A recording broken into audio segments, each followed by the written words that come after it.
topic that I want to talk with you guys about. Being cheated on. I unfortunately have experience with this, and I'm sure that many people, many people, it's not fun. It's not something that I've ever, thought about doing. Okay, actually, I'll be honest. I have thought about it to get back at people that have cheated on me, but we don't do that because that's stooping to low levels.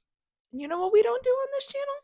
We don't stoop. At least not to that level. That's low, low. That's low, low. But hi, yeah. So if you are somebody who has previously been a cheater, like the cheatee, then I highly encourage you, if you're watching this, please do a little shadow work. Maybe see a therapist.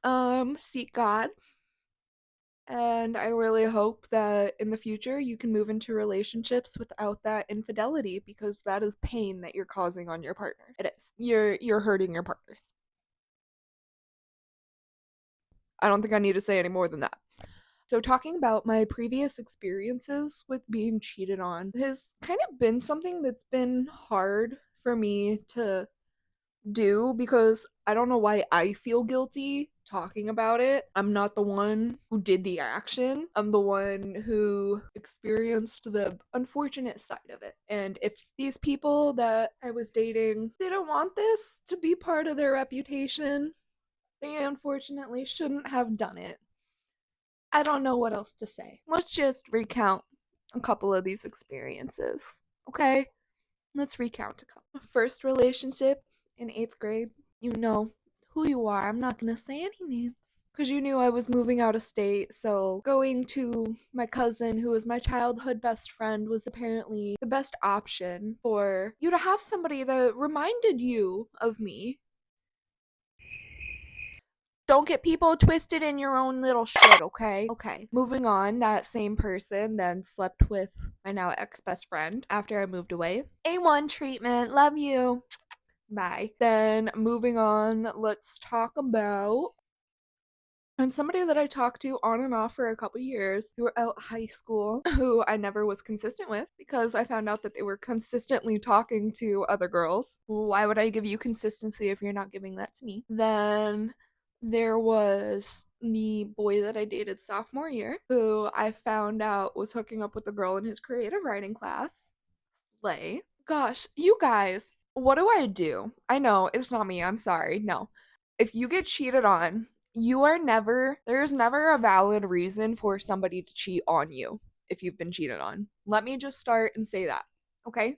Let me just first and foremost say that. Cheating is not okay. I shouldn't even have to find excuses for it because it's not okay. So yeah, there was the boy that I dated sophomore year. There was the boy that I talked to on and off. There was the boy in my 8th grade. There was my long-term relationship that I had leaving high school. That was a wild one. Whether it was them wanting to go to Ohio to see their ex. Long story short, I found out that he had multiple emotional affairs online. So I've had my own fair share of being cheated on, unfortunately. And I want to talk about a couple ways that you can kind of move forward from that experience. And firstly, I kind of just want to you're not gonna be the same person. I'm sorry, baby boy, baby girl, whoever is watching this, if you've been cheated on, you are never going to be able to go back to the person you were before you experienced this betrayal. Because you now have to go into relationships with a different kind of, it's like an armor almost. And whether it was the first time you were cheated on or each experience, God forbid, you get cheated on multiple times, it changes you each and every single time. You have to learn how to retrust in relationships after it every single time, because even if you do leave the person after that first instance, but there is almost a hesitancy to want to let another person into your life, because part of you is now constantly wondering if this person is lying to you like the person before, if what they're saying is true, if what they're saying is honest. And I want you to try to do something, if you can't do it every single day, at least once a week, that reiterates a positive feeling about yourself. because when you look in that mirror, I want you to take a moment to try to feel good because I know it's going to be really, really, really hard to at first. And I mean, like, really hard to. I understand. I've gone through periods where I didn't want to do my makeup for like a year, 2 years at a time. I've lost all interest in my closet, didn't know who I was because in myself and who I was sharing about myself, like the things about myself that I was sharing in a relationship that made me feel vulnerable and exposed, that still were given to another person, taken, betrayed, and not used with good intentions, really makes you redevelop. It makes you redevelop that. You got to take a second to re-love that person because you don't feel like that person then is vulnerable. Well, not vulnerable, I mean valuable. Because after you get cheated on, this betrayal makes you feel like that personal expression that you were given maybe wasn't enough, which it you are enough. You are always enough for the right person, okay? And that right person is always going to be yourself. And you need to start with that because unless you feel that foundation, it's going to be hard to trust other people. And unfortunately, the betrayal breaks that down. Make that boundary. And that's a hard boundary to make when you do care about people. Unfortunately, if they do hurt you, you still love them. But you need to set that boundary where instead of putting this person in your life who has created this pain in such a high priority, you need to replace that energy back into yourself. Because after a betrayal, your cup, even if it was full the day before, you can find out and it can be empty within seconds. So I need you to take time to refill your cup, refill it, pour back into it. All of that time, all of that love, all of that energy, okay? And if this is somebody who loves you who did this, and if they feel like it's a genuine mistake and they want to show you that you mean a lot to them and they want to fix this, you let them. I cannot stress this point enough. You do not put in the work to fix somebody else's mistake. Let me say that again. You do not put in the work to fix somebody else's mistake, especially when that mistake was hurting you. Okay? Pause. Let that sink in. Take that energy, pour it back into yourself. Let them do the energy to apologize and fix it back to you. Because what you need to be doing right now is showing yourself that you are valuable and that you still love yourself. Okay? You do not need to be spending time and energy convincing yourself that this person still loves you. That's not your job. That is theirs. Do you hear me? Thank you, okay? We're going to take a sip of coffee while that sets in. I know that is 100% easier said than done. It is. It is 100% easier said than done. But as you practice it day by day, it will get easier eventually, as habit becomes routine. You're going to take those hot showers. Even if you go to the gym once a week, I want you to go to the gym once a week and feel like a baddie because you deserve to. You only have one body and you need to love it and respect it because you are the first person who needs to be able to, because at the end of the day, when you look in the mirror, self-love. That's what you need to be giving yourself, okay? A little self-love. A lot of self-love. Let me correct that. A lot of self-love.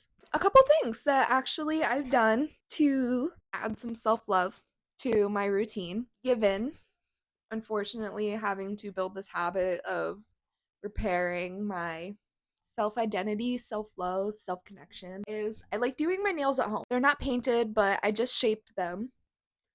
I'm thinking for fall, I kind of want to do like a brown, but I haven't found a good brown yet. So if I find one, I'll do it. Sorry, coffee burps. Oh, those got me. I think they look cute. I love them. Another thing that I really like to do to create an environment and just a space that feels good where I can create a positive energy back into myself is deep cleaning my house. Yes, clean your house. It feels good, especially when you get to the end of cleaning your house and you can just kind of light some candles, burn a little incense, curl up with like a blanket that you threw in the dryer for half an hour while you were doing all of this. and just watch a little movie, smoke you smoke, drink you drink if that's what you do, and enjoy the time. Appreciate the cleanliness, enjoy the nice smell, because you're doing good. You are, okay? You deserve to feel good about that.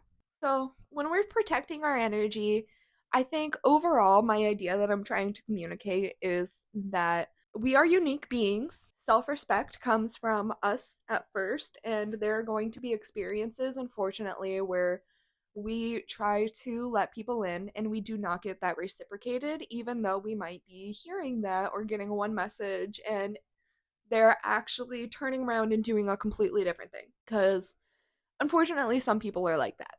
We can't control that, but unfortunately, some people will tell you one thing to your face and then do a completely other thing behind your back.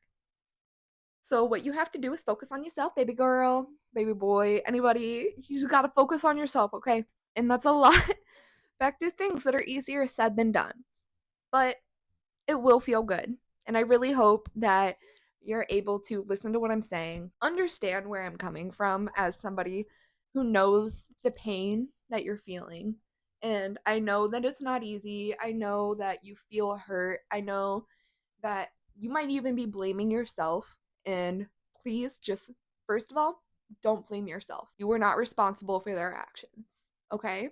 Take a moment to sit with that and then move on to see what you can do to give yourself a little self love and care, make yourself feel better. I don't want you to focus on what you can do to make them realize your potential because that's not the goal in your life.